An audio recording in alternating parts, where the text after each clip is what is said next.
نصلي ونسلم على رسوله الكريم اما بعد فاعوذ باللہ من الشیطان الرجیم بسم اللہ الرحمن الرحیم۔ دوستان محترم،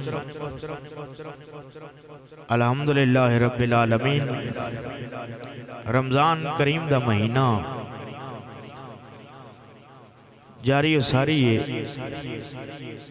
دوستانوں ایک چھوٹا جا پیغام دینا چاہنا کہ جس طرح رمضان دا مہینہ ہوتا ہے مسجدوں دے اندر بڑا رش، لوگ جوک در جوک ٹولیاں دے حساب نال مسجداں جاندا ہے۔ مسجداں واش روم بھی استعمال کردا ہے، وضو بھی مسجداں کردے نے۔ تو میں پیغام دینا چاہنا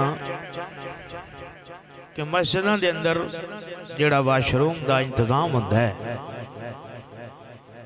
یا وضو کرن دا جڑا انتظام ہوتا ہے وہ اہل علاقہ واسطے نہیں ہوتا، بلکہ وہ جڑا انتظام اہتمام ہوتا ہے وہ مہمانہ واسطے ہوتا ہے۔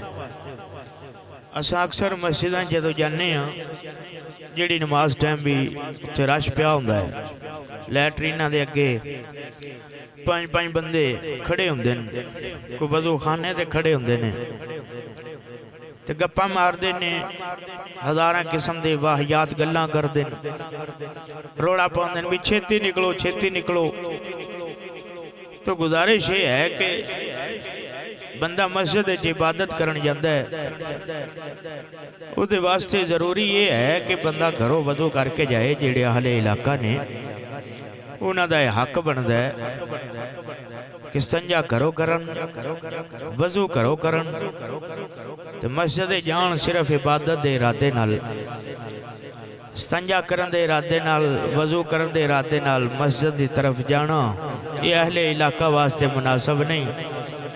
ہفتے بعد 50 روپے مسجد دی خدمت کر کے تو مہینے دے ویچ 500 دا پانی خرچ کر دینا یہ کوئی عقل مندی نہیں کہ مہینے بعد سال بعد رمضان دے مہینے تسی رب نو یاد کرن آئی جاندے ہو تو پھر مسجد دا ادب و احترام ملحوظ رکھیا کرو، وضو خانے تو پرہیز کریا کرو، اپنے گھراں وچوں اس چیز دا انتظام کر کے مسجد جایا کرو تاکہ تھوڑا جانا عبادت شمار ہوئے۔